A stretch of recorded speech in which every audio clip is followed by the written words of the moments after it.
En el nombre del Padre, y del Hijo, y del Espíritu Santo. Amén. Unámonos a la oración de nuestro Señor Jesucristo. Padre nuestro que estás en el cielo, santificado sea tu nombre. Venga a nosotros tu reino, hágase tu voluntad en la tierra como en el cielo. Danos hoy nuestro pan de cada día, perdona nuestras ofensas, como también nosotros perdonamos a los que nos ofenden. No nos dejes caer en la tentación y líbranos del mal. En el nombre del Padre, y del Hijo, y del Espíritu Santo. Amén. El tema de nuestro retiro, como hemos comentado, es la sanación del sacerdote. Y por supuesto, lo primero es descubrir que necesitamos sanación. La pequeña experiencia que yo he tenido es que cuando se habla de este tema, muchas personas tienen una especie de extrañeza. ¿Sanarme de qué? Yo me siento bien, yo no tengo problema.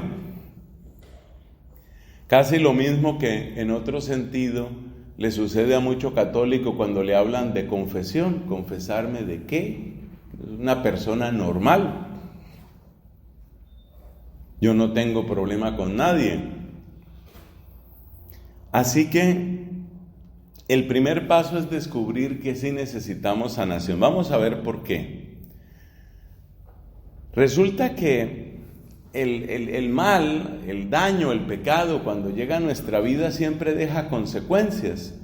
A veces son consecuencias leves, otras pueden ser un poco más profundas. Pero lo importante es empezar por darse cuenta de eso. El mal llega siempre a destruir. Aparece en la Biblia, aparece en nuestra experiencia, aparece en nuestras familias. El mal siempre deja un rastro. Ese rastro, esa herida puede ser leve y digamos que se sana sin mayor problema. Pero en muchas ocasiones el rastro que ha dejado el mal, el pecado que otros cometieron o el pecado que uno mismo cometió, ese rastro, esa herida es más profunda y tiene consecuencias. Pensemos, por ejemplo, en una persona que va caminando por la calle, se tropezó, se cayó, se raspa las manos, tal vez un brazo, sale un poquito de sangre.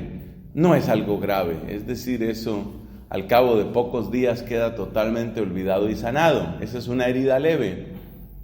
Pero si una persona lamentablemente tuvo un accidente, por ejemplo, de tráfico, si tuvo una fractura, si tuvo una hernia en su columna, eso ya le va a afectar. Entonces ya la persona va a tener luego dificultad para caminar o va a tener dificultad para correr. O ya el médico le dice, mire, usted no puede hacer fuerza, usted no se ponga a levantar peso porque ahí se acaba. Quiere decir que le dejó unas consecuencias. Entonces, esa analogía nos sirve para descubrir por qué uno necesita sanación. Uno necesita sanación por eso, porque el mal ha pasado por encima de uno, ha pasado por la vida de uno. Cuando hablamos del mal, hablamos de los males cometidos y también hablamos de los bienes que faltaron. Las dos cosas nos hacen daño. Es decir, vamos a llamarlos las agresiones y las carencias. Agresiones y carencias. Ejemplo de una agresión, lo que mencionábamos en nuestra charla de ayer. Agresión es bullying, eso de que se estén burlando de uno, o que lo estén amenazando, o que lo estén golpeando, o que lo estén marginando, el maltrato entre pares, personas que están en la misma condición, pues típicamente compañeros de colegio. Entonces la burla, la exclusión, por muchas razones. Tristemente hay muchos niños que son muy crueles, se burlan del otro porque es pobre, porque no habla bien, porque se pone nervioso, porque lo castigaron, por cualquier razón. Ese es un ejemplo de lo que llamamos una agresión. Pero también nos hacen daño las carencias. ¿Carencias qué significan? Carencias quiere decir un bien que yo necesitaba, un bien al que tenía derecho y que sin embargo no me llegó. Ejemplo de carencias. El más evidente es lo que sucede cuando uno pierde a un ser querido. La persona que perdió al papá, a la mamá, a veces por muerte, a veces por trabajo, tenía que ausentarse continuamente. A veces esas carencias se dan por decisión de la persona. Un número de nosotros hemos conocido la experiencia del papá, de la mamá, más el papá que la mamá, que abandona el hogar. Esa es una carencia porque uno hubiera querido tener cerca a un papá, uno hubiera querido tener cerca esa persona que de alguna manera lo encaminara en la vida, lo llevara en la vida. Entonces uno tiene esas carencias. Pero ¿qué sucede? Que las heridas emocionales, psicológicas, espirituales no son visibles. Cuando una persona tuvo un accidente, le quedó muy mal su cadera, camina con un movimiento, uno se da cuenta, pobre hombre o pobre mujer, tiene su problema, le quedó esa situación. En cambio, lo otro, las carencias o las agresiones que uno ha sufrido desde el punto de vista emocional, espiritual, social, esas no son tan evidentes. Y como no son tan evidentes, a veces uno mismo hasta se olvida de eso y uno simplemente sigue adelante en la vida. Yo me acuerdo un padrecito que cuando quería era muy simpático, allá en la época que vivía en Irlanda, y él tenía una expresión que decía, pues obviamente en inglés, y que traducido es: agáchese y siga empujando. Bend down and push forward, ¿no? Entonces es agáchese y empuje. Que sí que hay muchos problemas, agáchese y siga haciendo la fuerza. Y a veces uno hace eso, a veces uno simplemente dice, bueno, pues seguir adelante, y uno sigue adelante. Pero el problema está en que muchas veces esas cosas que uno va llevando, que uno va cargando, pues también se le van acumulando a uno o van afectando a otras personas. Y es ahí, mis hermanos, donde este tema se vuelve serio. Porque resulta que nosotros no somos seres humanos aislados, sino que cada uno de nosotros pues tiene una influencia. Y si se habla, por ejemplo, de un sacerdote, el sacerdote sí que tiene una influencia muy grande en mucha gente, para bien o para mal. Uno se da cuenta que, por ejemplo, en las familias, cuando no se han dado estos procesos de sanación, uno se da cuenta que en la familia la persona muchas veces le transmite a la próxima generación problemas iguales o parecidos que los que tuvo. Entonces, por ejemplo, hay familias en donde se ha dado el caso, digamos, del alcoholismo. Y entonces el bisabuelo, borrachín, el abuelo, alcohólico, el papá, tomatrago, el hijo, alcohólico, y ahí se va repitiendo. Y muchas veces los mismos defectos que nosotros hemos sufrido y hemos criticado y que nos han amargado, son los mismos defectos que terminamos repitiendo nosotros. Con mucha facilidad uno termina repitiendo lo mismo que uno critica. Entonces, ahí es donde se da cuenta uno la importancia de la sanación. Ahora bien, en el caso del sacerdote, pues nuestro rango de influencia, llamémoslo así, nuestro impacto en el tejido social es bastante grande. Entonces, el sacerdote puede hacer mucho bien, como ya dijimos, o también, pues es muy triste, pero también puede tener una influencia muy negativa, porque la persona que tiene su herida, la persona que tiene su carencia, su deficiencia, pues va a tener un impacto en una cantidad de personas. Entonces, ¿qué es lo que vamos a hacer ahora? Esta era como la introducción a esta charla. ¿Qué vamos a hacer ahora? Vamos a presentar algunos síntomas, son unos 10, 12 síntomas que le ayudan a uno a descubrir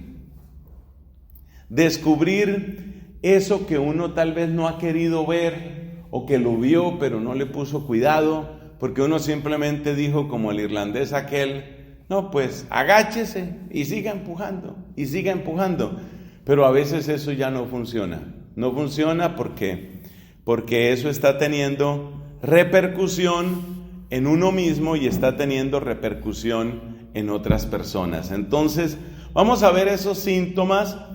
Esta lista no es una lista, llamémoslo así, exhaustiva, pero yo creo que sí le sirve a uno como para identificar algunos puntos.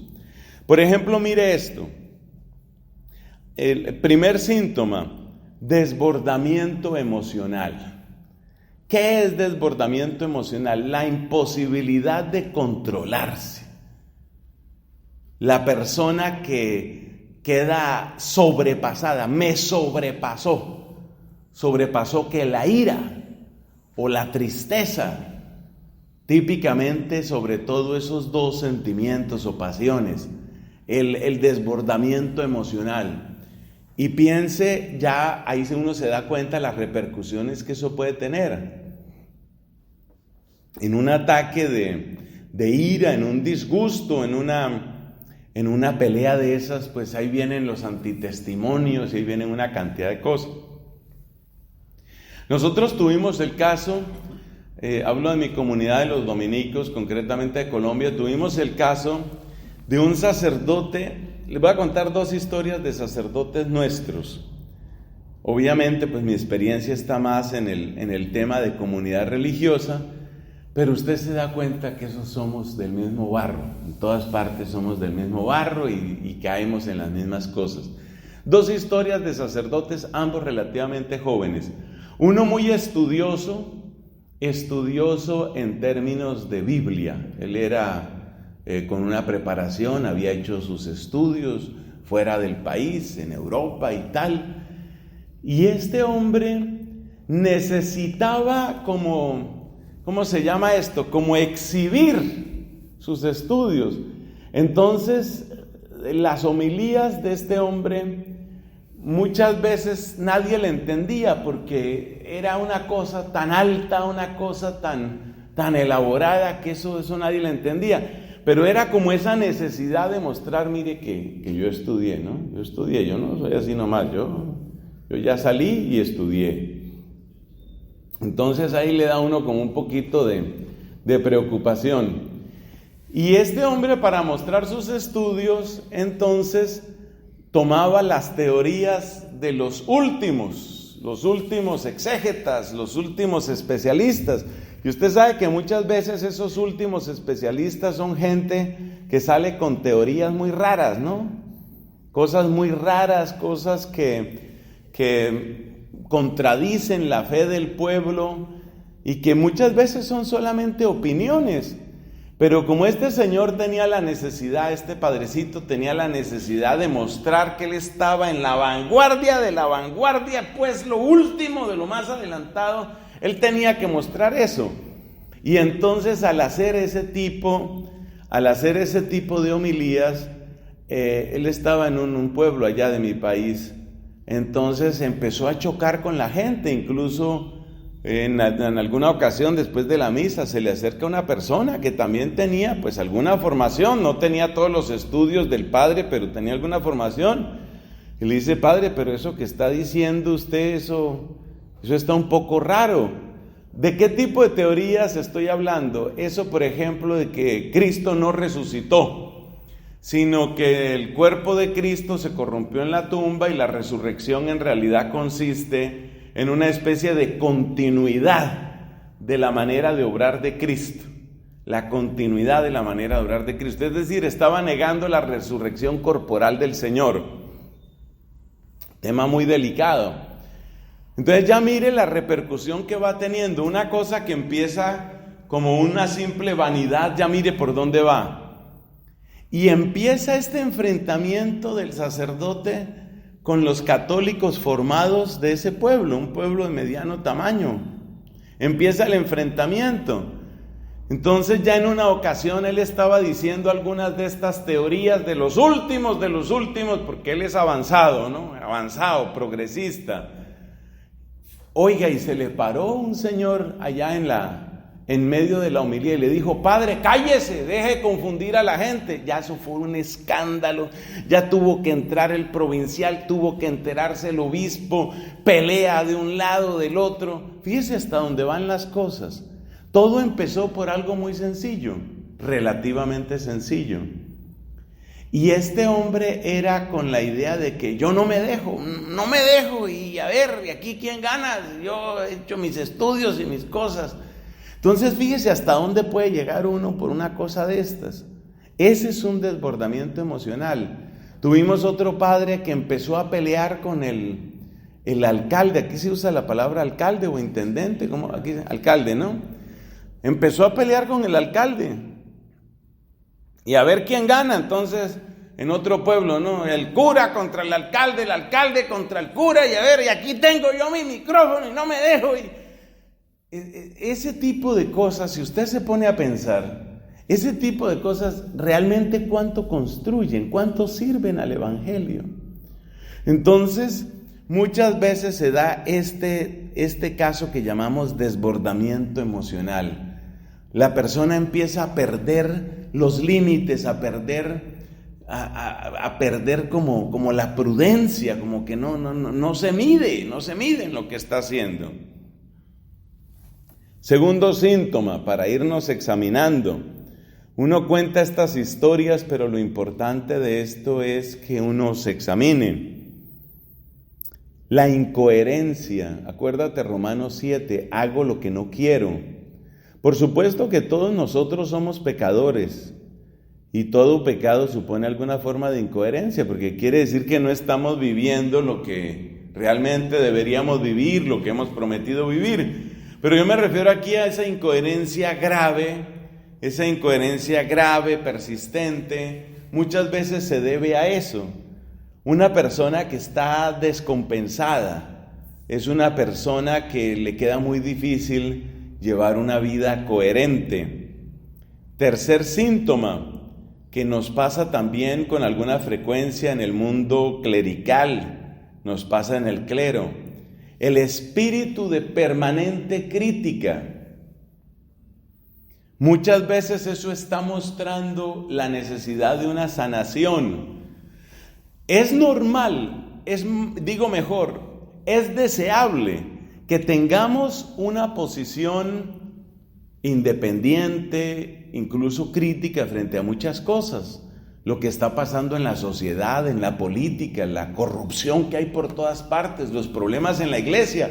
Por supuesto que esto nos tiene que mover a ser críticos, pero yo me refiero a esa crítica que es como enfermiza, como permanente, ese tipo de persona que a cada solución le encuentra un problema, ¿no? Se supone que uno a cada problema le debe buscar una solución, pero parece que a veces como que nos vamos al otro extremo. A cada solución le encontramos un problema, una actitud negativa, una actitud de permanente crítica. Nada satisface, nada sirve. Algunas veces se presenta eso, y una causa frecuente es que la persona ha sufrido grandes desengaños. Me acuerdo de un sacerdote joven que lo encargaron de pastoral precisamente juvenil. Es algo que sucede en muchas parroquias, en muchas diócesis, se puede cuestionar, pero bueno, este era el delegado de pastoral juvenil ahí en la diócesis, sacerdote relativamente joven, sus 30 y tantos años, y entonces, bueno, por allá conversamos y me decía: no, estoy muy desanimado.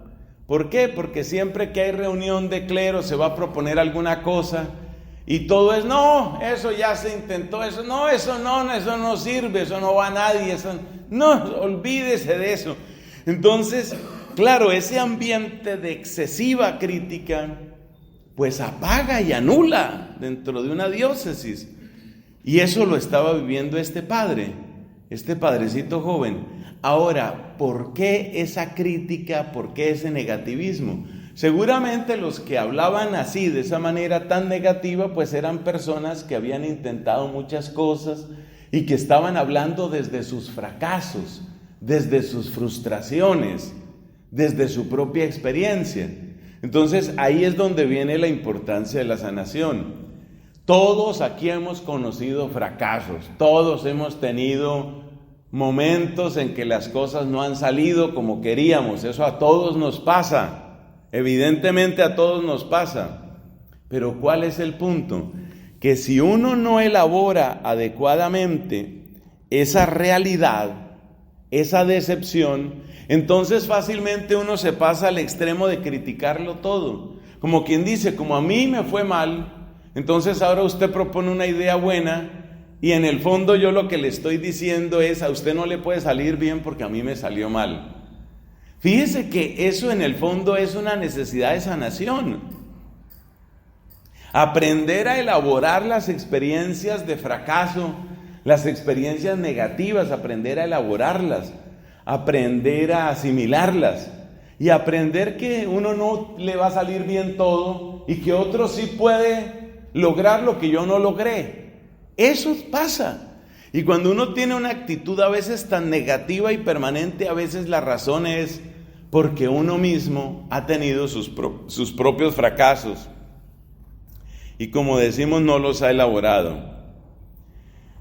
Otro síntoma, estos todos son síntomas para ir uno como dándose cuenta que de verdad necesitamos sanación. Otro síntoma, el conflicto con toda autoridad. Como seres humanos que somos, es normal que las personas que están al frente de nosotros no siempre nos caen bien. Es normal. Uno no tiene que congeniar con todo el mundo. ¿Estamos de acuerdo? Pero todos hemos conocido personas, y por favor que esto no se vuelva ocasión de señalamiento ni cosa parecida, pero todos hemos conocido personas que realmente nadie les sirve. Nadie les sirve. Entonces vienen esas personas que ya han tenido incluso 3 obispos, 4 obispos, siempre el conflicto es con el obispo. Y una vez me decía una psicóloga que con frecuencia las personas que tienen un conflicto permanente con la autoridad, lo que están mostrando es una raíz profunda que a veces llega hasta la familia. Por ejemplo, situaciones de conflicto con el papá. En las religiosas esto se presenta muchas veces. Mujeres que en su niñez, en su adolescencia, tuvieron una mala relación, una situación tensa, complicada, difícil con la mamá. Luego entran de religiosas y de alguna manera es como si estuvieran viendo a la mamá en cada superiora. Entonces cada vez que la superiora está diciendo algo, como que le viene a su mente, como que conecta con algo de la mamá y otra vez le revive su adolescencia, pero uno con adolescencia a los 60 años es difícil. Entonces fíjese que uno puede caer fácilmente en esta especie de conflicto permanente con la autoridad y muchas veces es eso, necesidad de sanación de lo que uno vivió. Y puede parecerle a usted increíble. Este servidor está por cumplir 55 años, este servidor de ustedes, y dése cuenta que yo puedo estar siendo afectado ahora por cosas que me pasaron 40 años atrás. 40 años atrás yo estaba en mi adolescencia, a los 15, y es posible que yo esté reaccionando frente a mi obispo, frente a mi superior, yo esté reaccionando de un modo que en el fondo es adolescente, de un modo que viene de esa época. Entonces esos conflictos permanentes con la autoridad a veces muestran eso. Otras veces muestran situaciones de muy baja autoestima. No se nos olvide que nosotros sacerdotes a veces recibimos un gran respaldo y un gran cariño de la gente, pero también a veces nos va muy mal en eso. Hay ocasiones en que trasladan a un padre a un determinado lugar y la gente no tiene una actitud de acogida, de gratitud, de cariño, sino más bien como dura. En otro retiro que tuve precisamente aquí en el querido Perú, me contaba un padre lo que había vivido, porque resulta que la gente estaba muy apegada al anterior sacerdote. Pero eso era unos amores pues con ese padre, y ese padre era la maravilla, era un santico, era un líder, a todos nos conocía y era, bueno, muy cercano, bueno, todos los elogios. Pero usted sabe lo que pasa, ese padre ya lo habían tenido, qué sé yo, 20 años, no sé cuántos años en esa parroquia, lo trasladan, y cuando llega el nuevo, fíjese que la gente a veces es injusta, el nuevo pues es inocente, pero cuando llega el nuevo, entonces todo el tiempo era comparando, ¿no? Que el anterior sí sonreía, que al anterior sí se le entendía, que el anterior cantaba bien, que el anterior iba a mi casa, y dele. Entonces este hombre, pues claro, se fue llenando de una especie de frustración y de una tristeza, porque lo que él iba a proponer, entonces, no, el otro lo hacía mejor, es que cuando era la fiesta, el otro padre sí, eso, a veces la gente como que lo indispone a uno, esa parte es difícil con esas comparaciones. ¿Y qué sucede? Que cuando se dan esas comparaciones y esas situaciones, a veces uno por dentro entra en un conflicto de baja autoestima y de rebeldía. No tiene nada de raro que ese mismo sacerdote que ha sido maltratado en parte por la gente, luego tome una actitud un poco individualista y diga, pues yo soy así, ¿y qué? Yo soy así, ¿qué pasó con eso? Y esa manera de obrar, que fíjate que es una respuesta inmadura frente a un pueblo inmaduro, esa respuesta inmadura también se le queda a uno, entonces a veces se vuelve uno así, independiente, pero no es independiente, sino como caprichoso, como rebelde. Y todo empezó por esa sensación de no ser aceptado, de no ser querido, de no ser valorado. Otro síntoma, ¿sí? El conflicto también se puede dar de otra manera, que no solamente como conflicto, sino demasiado apego a la autoridad.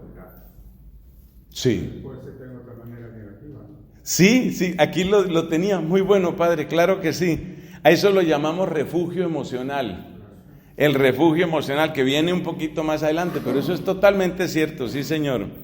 Entonces mire esto otro, a veces otro síntoma de necesidad de sanación, desgano. Los psicólogos dicen que una de las señales más preocupantes del estado anímico de una persona es cuando la persona siente que no tiene un motivo para empezar su día, para despertarse, para levantarse de la cama. Eso ya es muy preocupante, pero mucho. Entonces es el desgano, el no encontrarle sabor, no encontrarle sentido, no encontrarle propósito prácticamente a nada de lo que uno hace. Es normal, ni más faltaba, que uno pueda tener dificultad o desgano en alguna cosa. No todos nos gusta todo en términos de gusto, que tal vez es un lenguaje demasiado humano. Es difícil encontrar un sacerdote que diga, qué dicha, hoy me toca 3 horas de confesión, qué bien, hombre, qué buena esa. Es difícil. El Padre Pío pues confesaba no sé cuántas horas, 10 horas, 12 horas. Muchos no tenemos ni esa resistencia, ni mucho menos el gusto, pero es normal que uno pueda tener dificultad en algunas cosas. Hay personas que sufren cuando les toca dirigir una convivencia, un retiro, entonces se pone nervioso, se pone tenso. Pero aquí estamos hablando de una sensación de desgano como generalizado, como que nada me motiva, como que no le encuentro sabor a nada. Eso es muy preocupante. Otro que es muy escuchado en esta época se llama comportamiento predatorio. Un animal predatorio o un predador, ¿qué es? Pues el que busca la presa. El comportamiento predatorio suele estar ligado con graves deficiencias afectivas o incluso situaciones de abuso. El comportamiento predatorio se manifiesta de la manera más terrible en una palabra que se llama abuso. abuso verbal. No se nos olvide que hay varios tipos de abuso: abuso verbal, abuso físico, abuso sexual, por lo menos esos tres. El abuso verbal es maltrato a la persona en el lenguaje. Algunas veces nuestra manera de tratar a las personas humildes, incluso a la gente que trabaja con nosotros, incluso a personas que están en nuestras casas curales, a veces ese lenguaje es un lenguaje duro, despótico, casi humillante. Esa es una forma de abuso, es un abuso verbal. El abuso físico pues incluye los golpes, incluye la limitación en la libertad, incluye el uso del miedo para dominar a una persona. Estos casos se han presentado. Hoy creo que somos mucho más sensibles a esto, pero mi papá, por ejemplo, cuenta, mi papá vive todavía, bendito Dios, está muy mayor, va ya acercándose a los 90 años, mi mamita murió. Mi mamá murió hace 10 años, mi papá acercándose a los 90, y le cuento que mi papá dice de su época de infancia, que cuando hacían esas filas para confesión, algunos niños temblaban de miedo de irse a confesar con tal o cual padre. Esas épocas yo creo que han pasado, felizmente, pero queda un poco esa situación de lenguaje duro o incluso de abuso físico. Y por supuesto el peor de todos y el que deja una huella más profunda es el abuso sexual. El abuso sexual tiene que ver con personas menores de edad o con personas vulnerables. El menor de edad no tiene la capacidad muchas veces de defenderse, ni capacidad física ni psicológica, desconoce sus derechos y es más susceptible de ser aterrorizado, de ser asustado, de que se le asuste. Entonces es vulnerable en ese sentido, pero también hay otras personas que son vulnerables, personas solas, personas con una discapacidad aunque sea leve, personas que están separadas, y llamamos comportamiento predatorio a esa búsqueda de esas personas que son más débiles, que son más vulnerables, para aprovecharse de ellas o para lastimarlas, para mostrarles una superioridad. Eso es comportamiento predatorio. Todos somos conscientes de que esa manera de obrar, ese comportamiento, ha hecho un daño terrible dentro de la iglesia, terrible, difícil de sanar dentro de la misma iglesia. Eso deja heridas. O sea, la persona causa heridas muy graves, el sacerdote típicamente causa heridas muy graves, pero hay que recordar que estas situaciones no se presentan ni solamente ni principalmente por sacerdotes. Eso también hay que decirlo, la mayor parte, la inmensa mayoría de los abusos verbales, físicos y sexuales suceden en el ámbito de la familia, tristemente, y suceden en el ámbito escolar. Pero nosotros sacerdotes, aunque somos el 1%, un poquito más o un poco menos, según las estadísticas de los casos de abuso, somos los más castigados socialmente. Y yo creo que el Papa Benedicto dijo por qué. Y es porque del sacerdote se espera que haya una confianza, no solo una altura moral, sino que la gente se acerca con particular confianza al sacerdote.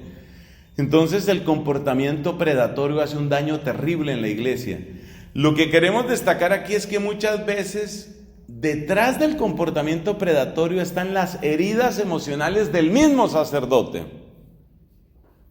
A veces por situaciones de abuso del sacerdote, es decir, que en su infancia, en su adolescencia ha sido abusado, y esas huellas muchas veces producen ideas recurrentes de placer sadístico o masoquista, y eso queda dentro de la persona y eso va influyendo. Y esa especie de fantasía sexual que no se va a poder realizar con una persona adulta y sana, Entonces busca víctima débil, típicamente, repito, el menor de edad o la persona vulnerable, y le cae. Es un drama terrible dentro de la iglesia, aunque haya sucedido en un porcentaje muy pequeño, pero es un drama muy terrible, los daños son muy grandes, y lo que queremos destacar aquí es que con frecuencia ese tipo de comportamiento está relacionado con las propias heridas, con la propia historia de la persona, la propia historia. Entonces fíjate que buscar esta sanación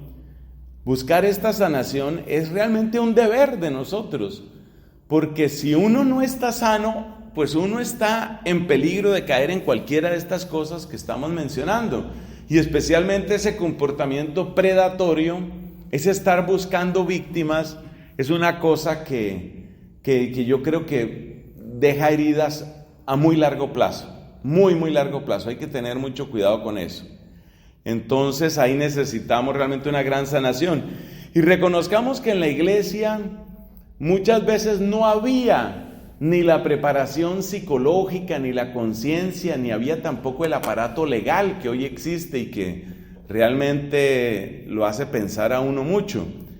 Entonces la realidad es que en otra época se presentaron casos de sacerdotes que tenían un escándalo, por ejemplo, con una muchachita, con un muchachito en un lugar, y bueno, la solución era pasarlo para otro sitio, pero en ese otro sitio volvía y repetía la historia con otra persona. Eso es comportamiento predatorio. Usted piense como en un halcón o en un águila, que donde usted la ponga va a buscar su presa y va a caer. La persona realmente tiene que sanarse muy profundamente, y bueno, en casos más graves seguramente tendría que retirarse del ministerio. Esperemos que no haya que llegar allá.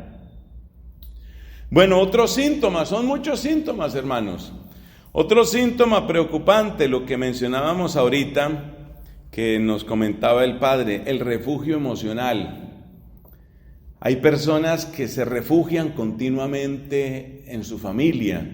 Yo conocí un sacerdote, cuando lo conocí, el hombre debía tener unos 50 y tantos años, él vivía con la mamá. Pero realmente era un refugio emocional permanente, y la mamá todavía vivió como unos 10, 15 años más. Oiga, se murió la mamá y este hombre quedó anulado completamente. Es decir, la mamá era un refugio emocional indispensable para él. En otras ocasiones, ese refugio es una actitud servil ante la autoridad, una actitud como un buscar continuamente ese papá, buscar continuamente ese refugio, ese apoyo. Y a veces la gente puede creer que lo que está buscando son privilegios o puestos o tratamiento especial por la relación que tiene con la autoridad. Y muchas veces no es ni tanto que la persona esté buscando esa clase de cosas, sino que es como un refugio emocional. Ese refugio tiene que hacernos pensar, porque es un comportamiento que realmente no deja la independencia que debemos tener nosotros como sacerdotes, como líderes comunitarios que también somos. Esto también es importante. Entonces, ojo con ese refugio emocional. Bueno, terminemos un poco esta exposición, enumero rápidamente algunos otros. Muchas veces lo que llamamos las dobles vidas están mostrando situaciones no resueltas de la persona.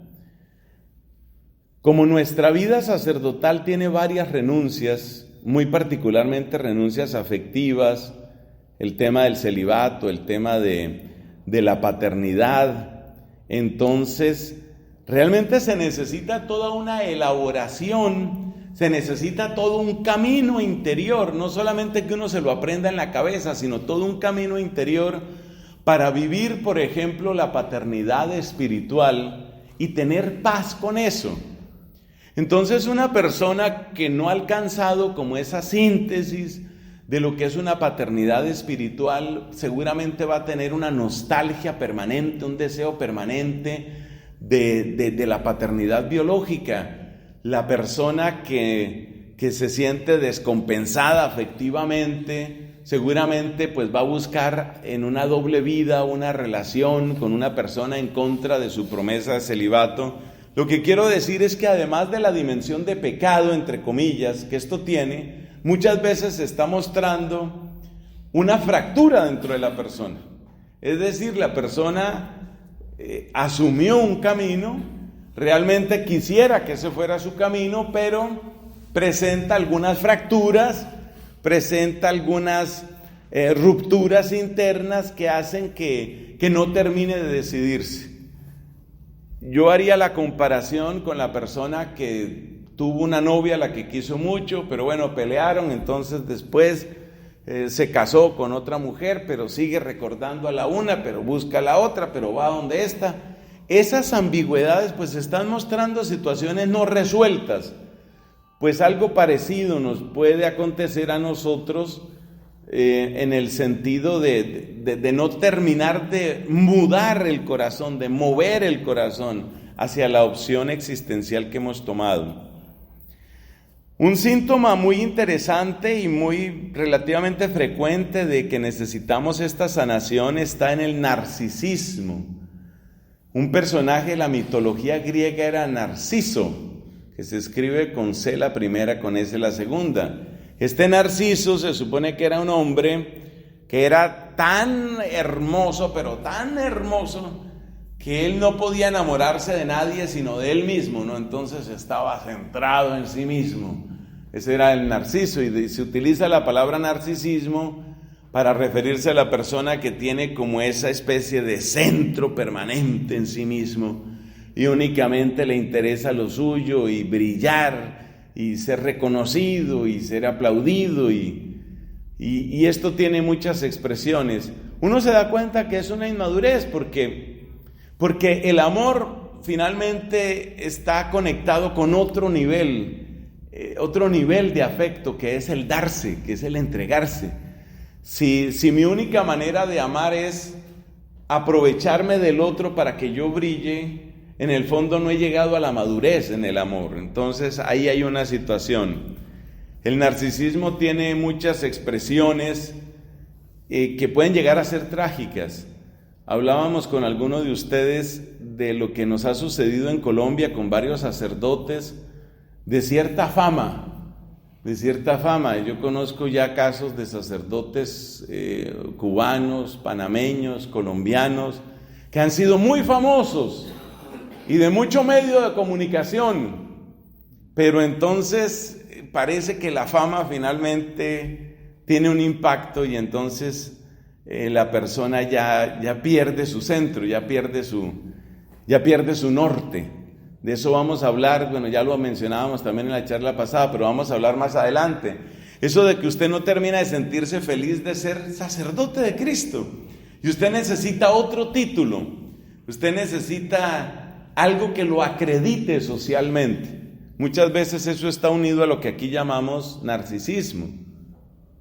Usted necesita acreditarse socialmente. Entonces uno conoce el caso del sacerdote que ya les contaba, que no, ser sacerdote es como poca cosa. Entonces él es psicólogo, ahora sí ya me presento como psicólogo. No es que esté mal estudiar psicología, no me lo tomen a mal, sino que digo yo la descompensación que la persona tiene, que realmente necesita un título que sí lo acredite, que sí lo haga valer en sociedad. En mi país está pasando mucho que la psicología, el derecho y la política les atraen, pero de una manera impresionante a los sacerdotes. Y la política sabemos lo que pasó aquí en Latinoamérica, ¿no? Tuvimos el caso de un obispo que no sintió que ser obispo fuera como suficiente o lo llenara, él necesitaba ser presidente. Y llegó a ser presidente de la República, allá en el Paraguay, ¿no? Allá en el Paraguay. Eso, usted se da cuenta que hay algo ahí que no funciona. Imagínese usted, por ejemplo, un ingeniero que dijera, pues yo estudié ingeniería, pero a mí me encanta es como ir a los hospitales y cuidar enfermos y hacer turnos. Usted diría, eso está como raro, ¿no?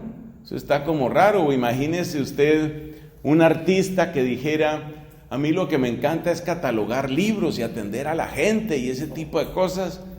Y usted dice, pero ¿cómo así? O sea, usted se preparó para una cosa, está viviendo otra. Entonces, muchas veces es por buscar ese reconocimiento social que es clave.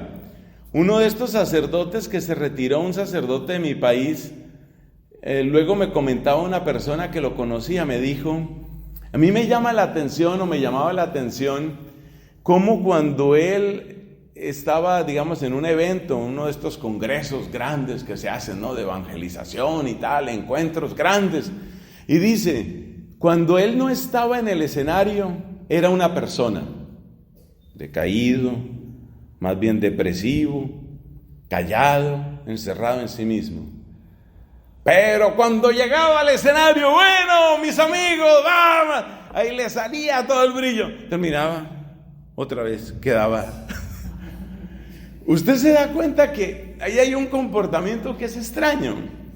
Claramente esa persona está viviendo del público, está viviendo del aplauso, del reconocimiento, está viviendo de eso. Y eso está mostrando algo. Mira, hay un filósofo de la antigüedad, Séneca, que él decía que la verdad de una persona se conoce cuando se compara lo privado y lo público. Si usted es una persona cuando está en público y usted es otra persona cuando está solo, cuando está en privado, cuando digamos no tiene ese feedback, no tiene esa retroalimentación de un público, de un auditorio, hombre, eso dice algo, ¿no? Entonces, ¿cómo eres cuando estás en público? ¿Cómo eres cuando estás en privado? Otro síntoma, eso va a resultar que todos tenemos que sanarnos de algo, ¿no? Otro síntoma, las mentiras. Las mentiras compulsivas tienen un nombre en psicología, eso se llama mitomanía. La mitomanía, ¿qué significa? Mitomanía es el decir compulsivamente mentiras. Y terminamos con estas dos. Otro síntoma preocupante, relaciones humanas superficiales o solo funcionales. Por supuesto, cuando no nos conocemos con una persona, pues nuestra actitud no va a ser, le voy a revelar mis más profundos secretos. Hombre, nos acabamos de conocer, tampoco.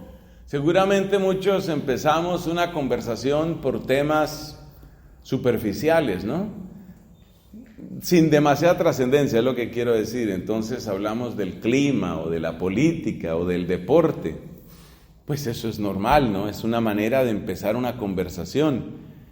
Pero que pase el tiempo y usted se mantenga en el nivel de conversación superficial, que usted no llegue a un nivel más profundo, pues con algunas personas, no se debe pedir que sea con todo el mundo, pero que pase el tiempo y que usted no tenga verdadera amistad, capacidad de cercanía, de confidencia. ¿Quién es la persona o qué personas lo conocen a usted un poco mejor? Que usted pueda decir, lo conocen bien. Diríamos que es muy extraño que una persona, nadie lo conoce bien. Fíjese que nuestro Señor Jesucristo, siendo quien era, Él tenía ese nivel de confidencia, por lo menos al final Él tenía ese nivel. Fíjate esta palabra que es tan diciente de nuestro Señor Jesucristo en la última cena según San Juan. A ustedes no los llamo siervos, a ustedes los llamo amigos, porque todo lo que aprendí de mi Padre os lo he dado a conocer. Cristo sentía que había hecho un camino con ellos. Cristo sentía que ellos tenían ya sus secretos.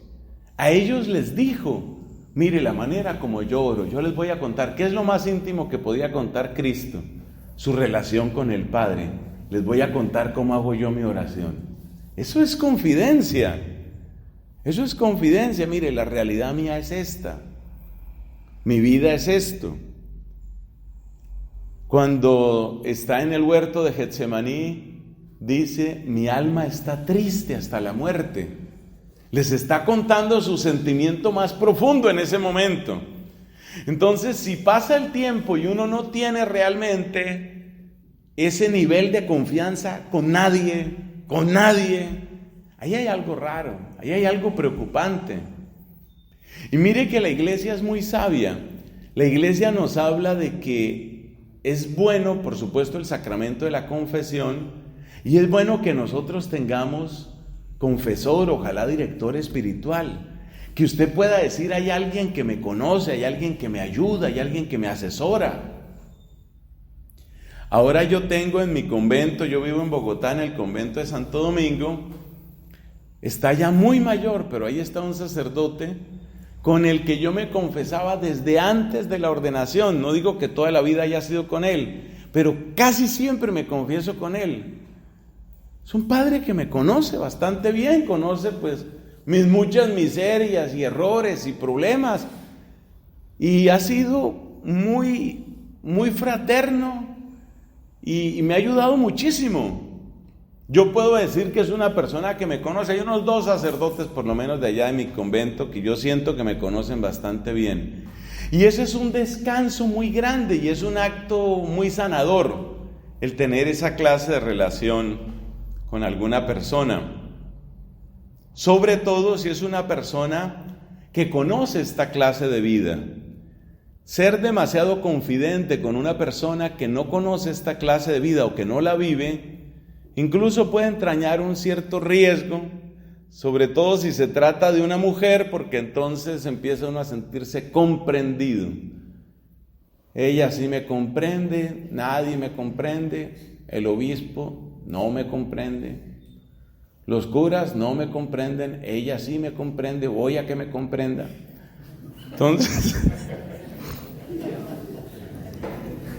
Entonces empieza usted a ir a que lo comprendan y lo comprendan. Y eso, pues, a veces termina en una gran comprensión. Y luego está el tema del desquite.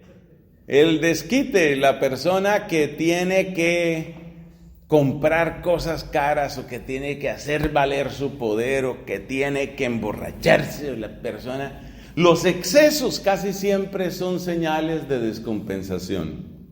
Bueno, ahí tenemos una lista, ahí tenemos una pequeña lista de síntomas. Entonces, ¿cómo es un corazón sano? Porque no nos vamos a quedar solo denunciando, ¿no? Entonces decimos, bueno, ¿y un corazón sano entonces cómo es? Mire, algunas señales de un corazón que se ha ido sanando. Seguramente todos tenemos todavía mucho que adelantar y que sanar. Pero hay unos síntomas buenos. Madurez.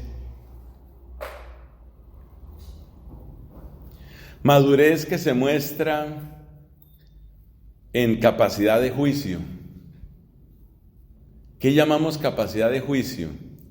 Llamamos capacidad de juicio la capacidad de ver las cosas desde distintos ángulos y evaluarlas correctamente. Cuando en un problema usted se queda solo con una perspectiva, así no es. Así no es. La madurez indica como esa capacidad de ver las cosas, ¿no? Entonces sí, pues hay un problema, pero espere un momentico, hay que ver la otra parte.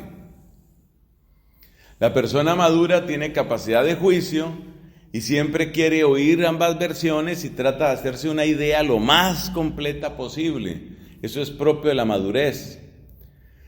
La persona madura es capaz de encontrar incluso en qué tiene razón el que no piensa como yo.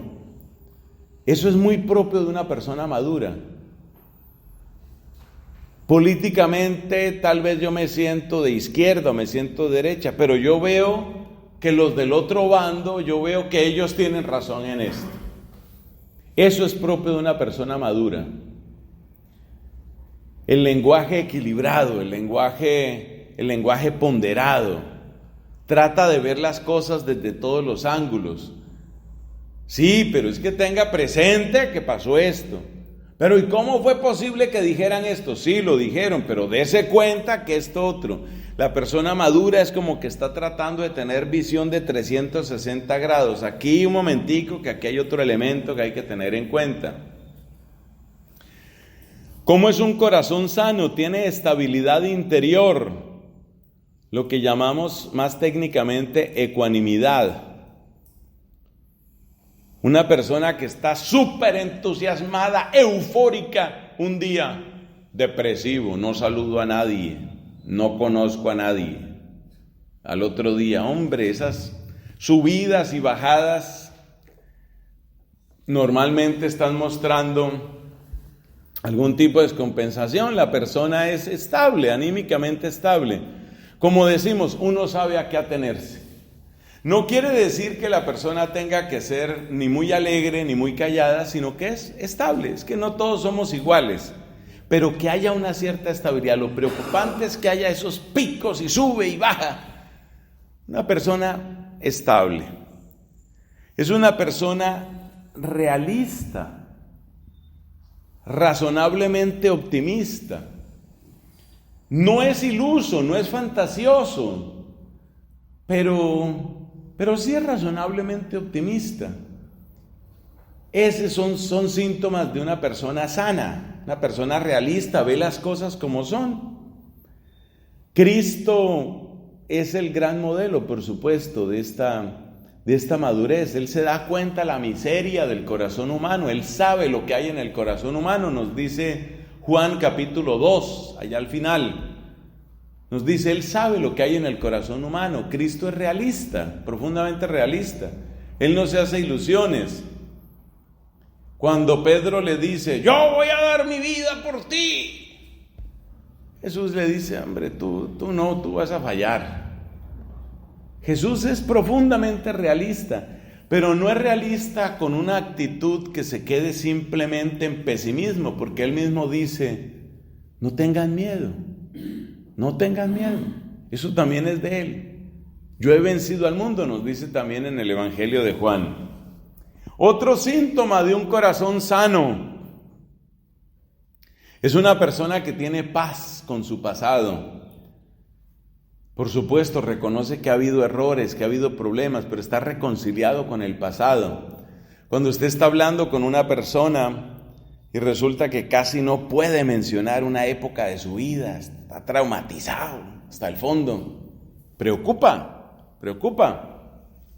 Entonces, ahí está un elemento importante. La persona tiene paz con el pasado, tiene paz con el futuro. Hay personas que tienen una angustia permanente. ¿Y ahora qué va a pasar? ¿Qué va a suceder? Incluso dentro de la iglesia sucede eso, ¿no? Que hay personas que tienen una mentalidad apocalíptica. Yo no sé qué tanto de eso haya por aquí, pero allá en mi país eso viene así como por oleadas. Y entonces hay gente que siente, ¿no? Ya ahora, por ejemplo, muchos enfocan todo su ataque contra el Papa, ¿no? Que este Papa, que este es el último Papa. Yo ya llevo como 3 últimos papas en lo que tengo de vida. Cuando llegó Benedicto también decían que según las profecías de no sé quién era el último Papa. Y mírele la cara y verá que es el último Papa. Yo digo, ¿y qué culpa tiene? No todo el mundo tiene que ser bonito, ¿no? Que Benedicto tenía cara de último Papa. Tenía cara de último Papa. Entonces hay una mentalidad apocalíptica en algunos. La persona sana tiene paz con el pasado, con el presente, con el futuro, sabe vivir en el presente, pero es realista. La persona sana tiene capacidad de respeto, pero también de cercanía. No invade, pero sí sabe llegar. No invade, oiga eso, no invade, pero sabe llegar. Eso es bonito. Es una persona que está haciendo un camino hacia el corazón de la otra persona, pero no se impone. ¿Qué más podemos decir de esta persona? Es una persona que reconoce sus errores, pero que aprende de ellos. Sí, realmente me equivoqué, no supe hacerlo, estoy aprendiendo. De hecho, un síntoma muy bonito es que nos sintamos siempre discípulos. Jesús decía, el discípulo no es como su maestro, cuando termine su formación será como su maestro. Entonces nosotros, que evidentemente todavía estamos muy lejos de nuestro Maestro Jesucristo, yo creo que debemos considerarnos en discipulado permanente, estamos en camino. La persona sana tiene esa conciencia de que está en camino, que va avanzando poco a poco. Es una persona que tiene amistades firmes, le duran los amigos. Es preocupante que a una persona no le duren los amigos porque usualmente eso significa que su relación con los demás es una relación funcional. Es decir, me aprovecho de la gente. Entonces los amigos le duran. Es muy buen síntoma que la persona pueda tener amistad con hombres, con mujeres, con personas diferentes. Eso es interesante. A veces se nos entra, también como sacerdotes se nos entra un cierto regionalismo. Entonces, en mi país, por ejemplo, que lo mismo que aquí, hay pues zonas y regiones y todo, ¿no? Entonces hay gente que solo quiere hablar con los que son o solo relacionarse con los que son como de su mismo estilo. Entonces, por ejemplo, si yo soy de la sierra, solo me entiendo bien con los de la sierra, esos de la costa son ruidosos y son, eso yo no me meto con esa gente. O lo contrario, ¿no? Yo soy extrovertido y yo soy de la costa y entonces esos de la selva, ¿eso quién los entiende? No los entiende nadie. Entonces, esos regionalismos suelen ser señales de inmadurez y suelen ser señales de estas fracturas emocionales de las que estamos hablando. Una persona sana tiene capacidad de ir creciendo en amistad con distintas clases de personas. Entonces tiene amigos que seguramente son extrovertidos o son introvertidos, tiene amigos, tiene amigas. Eso es propio. Mire lo que nos dice el Evangelio de Lucas, cómo había un grupo de mujeres que acompañaban esa especie de misión itinerante que llevaba a Cristo. Entonces hay personas cercanas. Y el mismo Evangelio de Juan nos dice que Cristo era amigo de Marta, de María, de Lázaro, tenía amigos. Saber tener amigos es una cosa buena, eso es parte de una relación, digamos, de una formación emocional adecuada. Y finalmente, una persona sana es una persona que da resultados consistentes en su labor. Es decir, no vive para sí misma. Nosotros, por ejemplo, como sacerdotes, pues es interesante que donde vayamos llegando podamos hacer algo que valga la pena.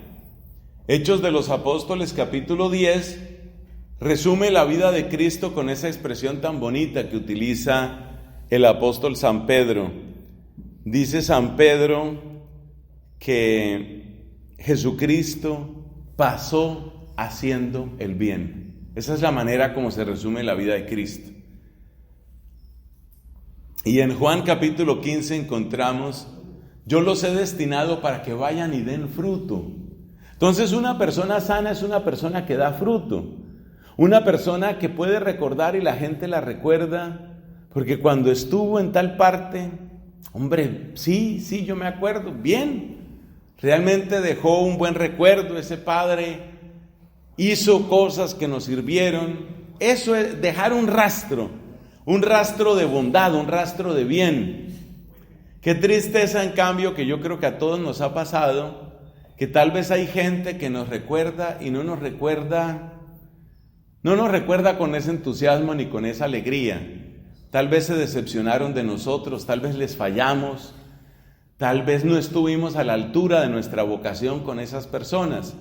Pero bueno, esas son situaciones que también están en la historia de muchos de nosotros. Pero lo importante es que uno hacia el futuro, pues uno está buscando la manera de buscando la manera de avanzar, de dejar un mejor rastro. Todos somos peregrinos, todos somos visitantes de alguna manera. Entonces, si voy a estar 6 años, 8 años, 10 años o los años que sea en tal sitio, hombre, hay un fruto. Eso es propio de una persona sana. Hermanos, hemos terminado esta reflexión. ¿Qué es lo que queremos entonces? Darnos cuenta que necesitamos muchas veces sanación. A lo largo de estas charlas vamos a ir viendo cómo Dios no se queda indiferente. Dios no se queda indiferente frente a nuestras necesidades, sino que Dios el Señor nos bendice, nos sana. En nuestra siguiente charla vamos a hablar precisamente sobre algunos textos bíblicos centrales en este tema de sanación, sobre todo de sanación nuestra, que tanto la necesitamos. Gloria al Padre, al Hijo y al Espíritu Santo.